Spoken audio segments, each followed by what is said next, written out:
All right, buying Gold Coast deep dive series. I'm super pumped for this one. This one's going to go in depth. There's two growth corridors I'm absolutely loving at the moment. So we're not only going to unpack them, we're actually going to get some expert insight from two buyers agents at the Srama Group and two area specialists. I really believe the power is in not generalists, but specialists. So we've actually got Amelia Nankervis, who focuses a lot down the southern Gold Coast into the Tweed region. And we've actually got Olivia Mcrea too, who specialise a lot in the north Gold Coast and some of the exciting pockets there. So ladies, thanks for jumping on the deep dive. Thanks so much for having us. Yeah, exciting. Yeah, it is exciting. And I don't know, just two regions. I mean, we were just chatting off air. I just think we're seeing it as a business, obviously, with investors we're working with owner-occupiers. What I want to do today, the intention of this episode is to really give so much value to the buyer listening or the future buyer listening or the current buyer who wants to go again or something like that, to give them so much information that they feel as though they're going to get a good understanding of both of these regions that I love. So I'll kick it off in terms of the regions I want to uncover. So one is that sort of southern Gold Coast pocket. I call it like a little circle. If you were to write a little circle around sort of Cooley, Kira, and the Tweed pockets, I think pretty much where the border is. I really believe in Rainbow Bay as well. I really believe there's so much value in terms of the price disparity between some of the suburbs neighbouring there, just on the north. And then the other region is on the opposite side of the Gold Coast, around that sort of Paradise Point, bigger waters, a little bit of Runaway Bay and Labrador. I just think that pocket as well, completely different regions, completely different feels, but I think two of them have got, absolute equity written all over them. So we might start with you, Olivia, just on that sort of northern pocket. I guess firstly, what types of people are actually moving in there, migrating there or currently in there? Are you seeing any changes or shifts at the moment up there? Yeah, definitely. I think we've seen that gentrification in these pockets massive, especially around your Holywell, Runaway Bay, Paradise Point. You've normally had the older generation there. Now the shift is families. And that comes down to some amazing schools there, but also the lifestyle too. I feel like as we're getting priced out of the southern Gold Coast, your families need space. So we're moving from units, we need that backyard, we're looking for that pool and more of that boating lifestyle as well. True. So I feel like the biggest client or the biggest buyer at the moment would be that family. The family looking for space. Yeah, good point, because one thing, and I actually had an episode last week with the guys at Pizzette Matheson, and Toddy Matheson actually mentioned one of his favourite pockets was actually up there too, and he mentioned it's one of the biggest areas in terms of still land accessible in terms of the size of the land. So a lot of the other section of the coast, they've been cut up, so it's still a fair bit of land up there. You mentioned families. What are these families? What are they needing? What are they attracting? This might add some value to the investor maybe. What are they seeking most, you feel? Definitely land space, yard for the kids, and also still close to parks and the waters for the lifestyle.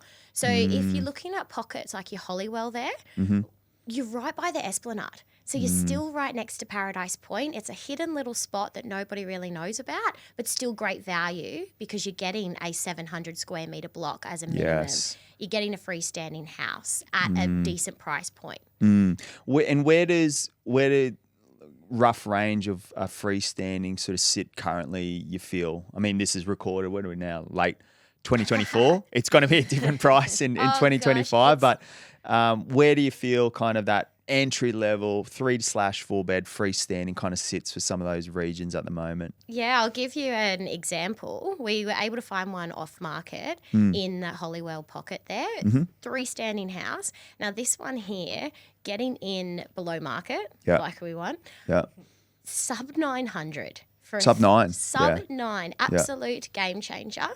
Purely down to relationships.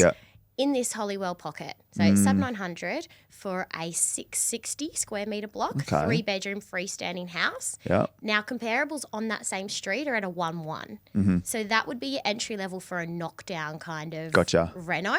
And then we're looking anywhere from your mid to high ones as entry level. As entry level, it just shows, hey, like again, price growth is one I always look at too. What was, I remember some of those blocks were 600 to 800, not that long ago. So to get there on sub-mil, it's big. So what I'm hearing is to kind of get an entry foot as a localized family. You want to maybe break out of the rental into that market, or maybe invest in that market. You're probably going to need low to mid ones, you feel? Something around there. Definitely going to sit at that mid one price point. Yep. Unless you're ready to do a reno and you can put get some... your hands get your hands dirty.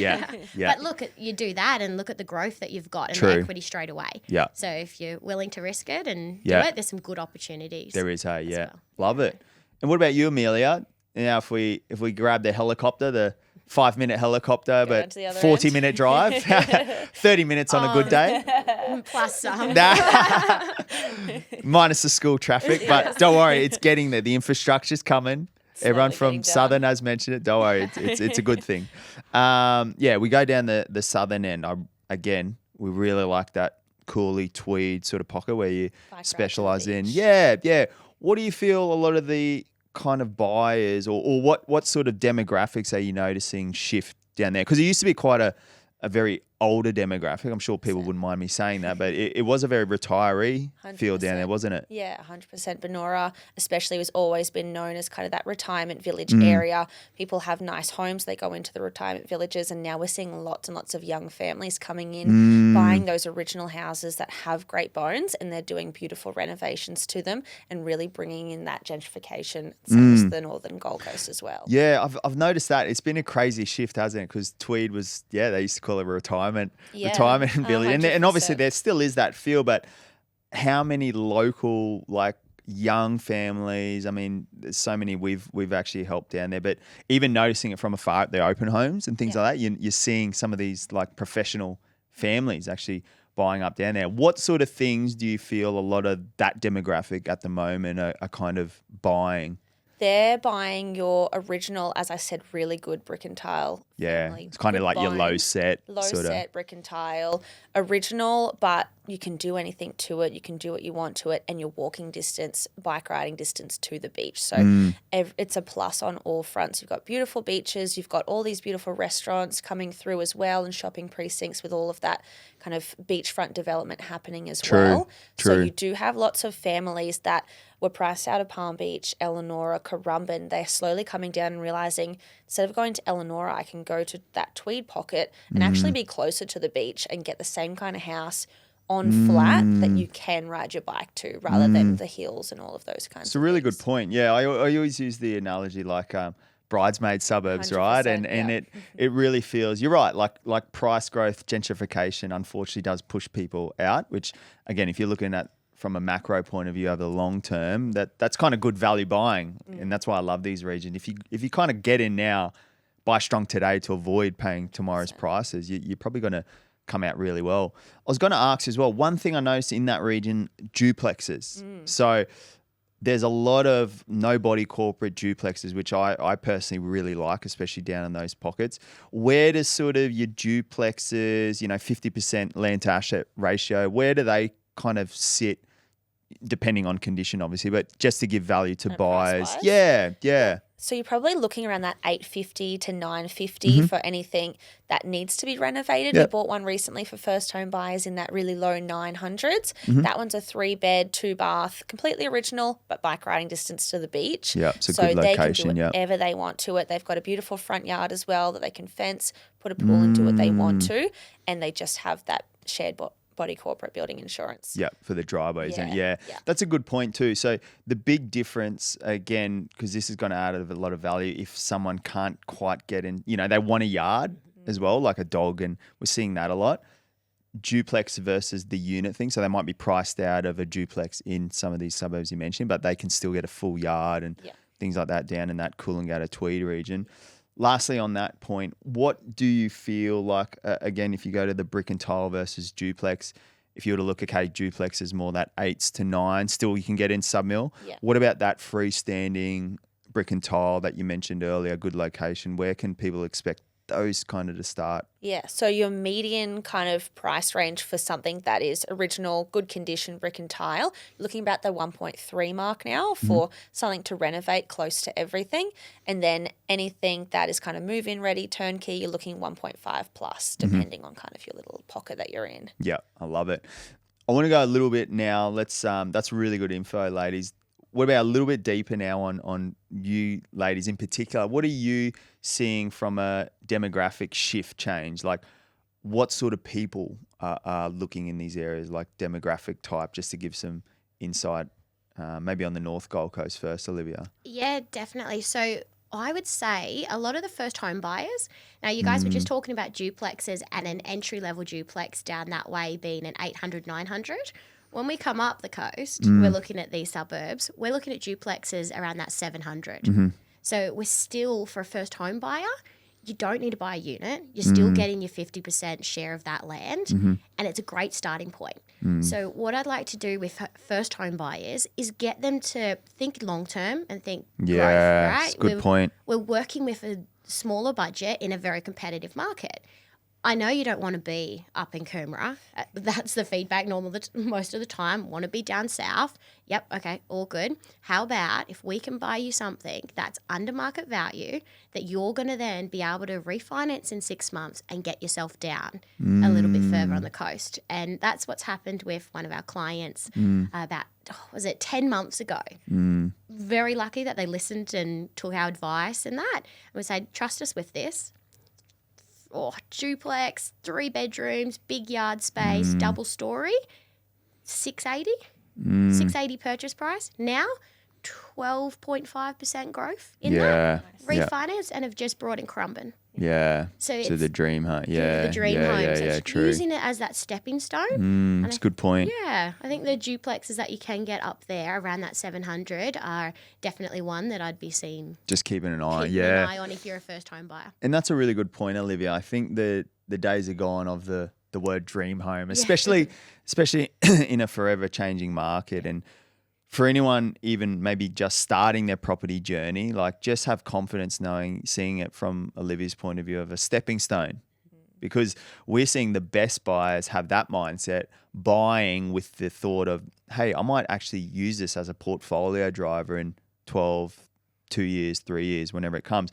I want to be able to rent it out and get equity out of it. So having that mindset of like kind of buying a bit smarter, is that kind of what you're saying? And definitely. Buying a bit smarter. If you have a look at all the infrastructure going around, in particular in those northern pockets, you've got the Coomera Hospital that's just gotten off the ground now, a $1.3 billion hospital going in, the Coomera Connector. So there's a lot of money being thrown in these areas. Yeah. And I would just be saying, get your investor hat on, think about it, live in it for the time being, and then move yourself as your life evolves and then you get children and you want to start looking for the bigger houses. Hopefully you've brought well and can pull that equity out. Yeah, love it. And what about you, Amelia? What sort of, I know you mentioned that kind of younger demographic, but migration's been a big one. I've noticed the stats down in that southern region, in particular, that Tweed, like where are they coming in from migration-wise, you feel, from the people you sort of talk to? We're seeing lots of Sydney and Brisbane buyers. Lots interesting. of Sydney and Brisbane buyers. Yep. Investors or people looking to downsize the mortgage, still have that beautiful lifestyle, being close to the beach. Again, they just want to just chill. Yeah, yeah, a bit more really required. Nice, slow lifestyle, close to the beach. Go down, get a coffee on a Saturday morning. Go down to the markets. Like you've got so many good community things happening in that pocket, close to just family things. Yeah. And what about infrastructure-wise? It's a question I want to ask both of you just quickly. I know Olivia mentioned like Coomera Connector and things like that. Down there as well as getting a fair bit of cash injected. 100%. Any projects to keep an eye out or things that are going to be changing in that pocket? Yeah, 100%. You've got the brand new hospital down in Kingscliff, That's Woodgen right, area. yeah. So that's just been opened mid to start of this year. So That's really good. I've been there myself, went through it. It's state of the art. It's quieter as well. You don't have the wait times like the Northern Gold Coast in that kind of Gold Coast Uni Hospital, Robina Hospital, all of those kinds of things. You can get in and out a lot quicker. You've also got Kings Forest development that's coming through now. So that's all house and land packages that's coming. And that's right in between that Kingscliff down to Cabarita pocket. So you're getting an all upgrade on those roads as well. So it's not so much farmland now. You've got that nice quick route through straight onto the highway. So you're 10 minutes to the highway, 10 minutes up to the beach. Yeah, yeah. And then there's the Tweed City as well, I think it's going to revamp finally. Tweed Centro is finally, it's Tweed getting Centro, there. it's They've getting got there. all the development things going. There's going to be quite a few apartments going up and That's then what a I full heard, shopping precinct down below. So Yeah. they're still going through all of that, but it's looking like it's still going ahead and all coming through. So that'll be a huge upgrade for that Tweed pocket. Again, they're predicting around a 35% growth in population over the next 6 to 7 years. Yeah. So they're really looking at all of the development applications with that kind of lens as well. So if you are looking to buy, to renovate or put a duplex or a granny flat, they're looking at that with a lot more lenient eyes now. Yeah, just to be able to house. Is coming in and they're seeing it on the northern and central Gold Coast. They know it's coming. So they are keeping that in mind as well. Yeah, it's a really good point. I mean, one thing I take out of that is the infrastructure. Why infrastructure? I ask that question is because to anyone listening to add some value, infrastructure equals opportunity, right? And people need to complete these works, right? And those people need places to live. Yeah. So that's also a huge one I always see with investors is it's not always just around the future growth. It's also current when these infrastructure projects go from plan to approved and they start, that these projects aren't one or two people. These are thousands of, government funded 100%. jobs that need to house these people. So as investors, you got to kind of, again, to your point, Olivia, you got to be able to house these people and think with the end in mind as well and from an investor hat. Lastly, I just want to touch on both very different in terms of like the feeling. I don't know, they're completely different. Hey, it's just, I think that's what's so unique around the Gold Coast region is that you travel 10 minutes up the road from Palmy to Burleigh to Mermaid and Paradise Point, and it's a whole different community. What would be some of your favourites up on the northern end, Olivia, from an insider point of view? I know you're a mum in the area. You love getting amongst it. What are some key things why you love up there, like community things to keep an eye out for? Yeah, I've been in this Hope Island, Paradise Point pocket for over 10 years and won't move out of my bubble. Yeah. I get told all the time, do you actually move out of the bubble? I go, no, only when I have to come down to the office. And then I'm a fish out of water. But I think I've got everything there on the doorstep, especially being a young family. Yeah. I think the biggest thing would be lifestyle for the kids and waterfront lifestyle. I grew up on acreage and, of course, you want what you didn't have. Yeah. So I wanted that lifestyle of the water for the kids. So Awesome. Jumping on the boat, going down to the fishing or ice creams in the park after school, it's walking distance. Yeah. It's just a lifestyle that I think a lot of young families are getting amongst because when you're coming from Sydney and you live in that rat race and you're in traffic all the time, you want to actually start living life and enjoying it. I think that's the best thing. And then community-wise, we are lucky enough to live where we've got a buggy. So you're starting to see a lot of the younger generations actually going around. We've had Halloween a few nights ago and everyone's on buggies. So they're all on buggies trick-or-treating and it's all the young kids. So I think that type of lifestyle and then just jumping out and going to all the community events. Yeah. Like getting amongst it. Yeah. So I think, Yeah. I love my bubble. I'm very biased. Because I was going to say, even around that Labrador, what's the Churn Park? Yeah, absolutely Churn love Park. it down And there. Yep, that's a little beautiful, vibe. isn't it? That little Little street cafe in there. street. Yeah. Again, for investors, I'm definitely looking at that little pocket. Churn Park, big rewarder. Yeah, right definitely. There. I just think it's got a lot of growth. 100%. You're right next to, again, you buy the Broadwalk. You're in an area where you can get to the beach in 15, 20 minutes. Yeah. And the good thing as well is that the zoning is quite good in those pockets too. Something to be mindful of when doing your due diligence is some of the medium to high density blocks in those pockets you just mentioned.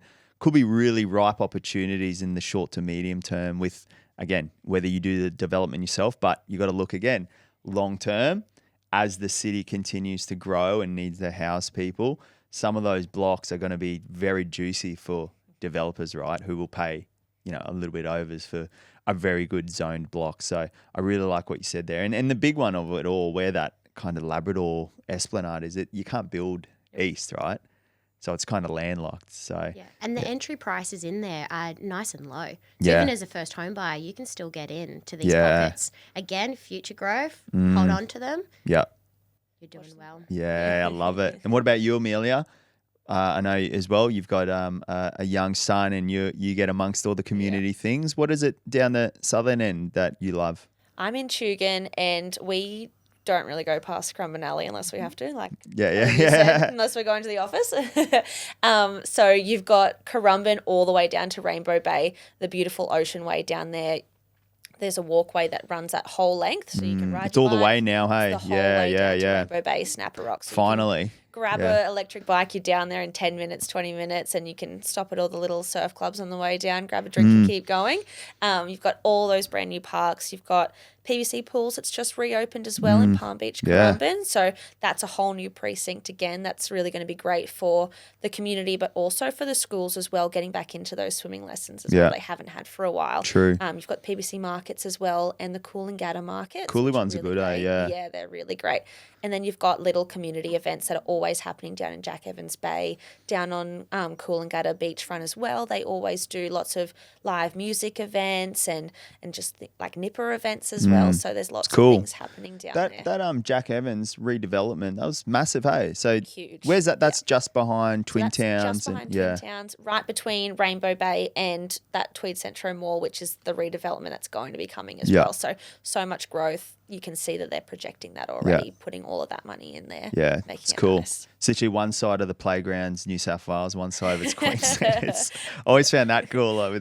So interesting. Well, I mean, and lastly, I'll just finish on now, like really keen. I mean, I guess it's overarching, right? The growth is happening. Gentrification's happening. It's a no-brainer. I think both of these regions offer different things. I think as a buyer, if you're listening to this, or a current, you may own something in there and you're thinking, should I offload, should I not? Just know that growth's happening regardless. So if you're looking to get in these pockets, I think the key one is what I'm extracting from the two professionals here today is like nearly understand what you want, what's important to you as a family. Would that be kind of correct? Yeah, because both of you have families and you're kind of in there for specific reasons. Yeah, so it's nearly like understand what that is for you.